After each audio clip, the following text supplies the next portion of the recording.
అనువాదం గురించి ఒక కఠినమైన నిజం ఏమిటంటే నా పని మిమ్మల్ని శుభంగా ఉంచడం కాదు. అచితకు అద్దం పట్టడమే నా పని. మరకలు, వింత కోణాలు అన్నీ ఉన్నట్లు చూపించడం. నేను అనువదించినప్పుడు అందం కంటే నమ్మకతత్వమే ముంచే. వేరే ఆలోచనలను చక్కని ఇంగ్లీష్ దుస్తులలో ఉంచడం సులభమే. కాని అప్పుడు మీరు రచయితను కలుస్తున్నట్లు కాదు, నా కాస్ట్యూమ్ పార్టీని కలుస్తున్నట్లు. సంస్కృతం తీసుకోండి. ఇంగ్లీష్ రుచికి తగ్గట్టుగా నేను ప్రతి అంచుని ముందువుగా చేస్తే అది సంస్కృతాన్ని సంస్కృతంగా ఉంచే ఆ ప్రత్యేకతను కోల్పోతాను. కొన్ని చిత్రాలు దేవుని పాదాలను పూజించడం లాంటివి, ఒక గొప్ప వ్యక్తి పాదాలను పూజించడం ఒక ఇంగ్లీష్ పాయకుడికి నవ్వు తెప్పించవచ్చు. కాని స్థానిక సంస్కృతిని చూసి నవ్వడనంటే ఆ సంస్కృతిని మార్చాలని కాదు.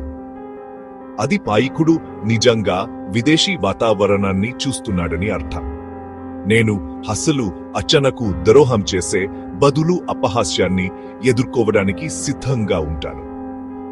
నేను అక్షరాలా అనువదించడానికి ఇష్టపడతాను అని కాదు, కాని అర్థం అనేది చిత్రాలలో ఉంటుంది. లయలో, అలవాటులో ఒక వాక్యం నుండి ఆత్మను తీసివేసినప్పుడు ఇన్ని మాయమవుతాయి. చెక్. చాలా సంవత్సరాల క్రితం నాకు ఒక పెద్ద పని అప్పగించారు. వ్యాసుడి మహాభారతాన్ని అనువదించడం. డబ్బు ఎక్కడి నుండి వస్తుందో అని ఆలోచించాను. నేను సరైన వ్యక్తినా కాదా అని, అసలు ఎవరైనా దీన్ని చదువుతారా అని. స్నేహితులు నన్ను ప్రోత్సహించారు. నేను ఒక నమూనాను అధ్యయనం చేశాను. అక్షరాల చాలా కఠినంగా ఉంది, కాని పేజీలో జీవం లేదు. కాబట్టి నేను ప్రతి వాక్యాన్ని జాగ్రత్తగా చూశాను, సత్యాన్ని నిలుపుకున్నాను, ప్రవాహాన్ని పునరుద్ధరించాను, మరియు ఆ వింతనాన్ని తొలగించడానికి నిరాకరించాను. ఇక్కడ నా వాదనే ఏమిటంటే, స్థానిక రుచిని సులభమైన అందంతో మార్చే ఒక స్వేచ్ఛ అనువాదం రచయితను వేరే ఇంటికి మార్చి అది ఇంకా వారి ఇల్లయే అని పట్టుబట్టడం లాంటిది. బెక్ 4 అది కాదు. అనువాదం ఆతిథ్యం కాదు, అది సాక్ష్యం. నేను రచయితను అందంగా చూపించడానికి ఇక్కడ్లేను, నేను వారిని ఉన్నట్లు చూపించడానికి ఇక్కడున్నాను. అది ఇబ్బందికరంగా అనిపిస్తే మంచిది అంటే మీరు యారించాని అర్థం. డెక్.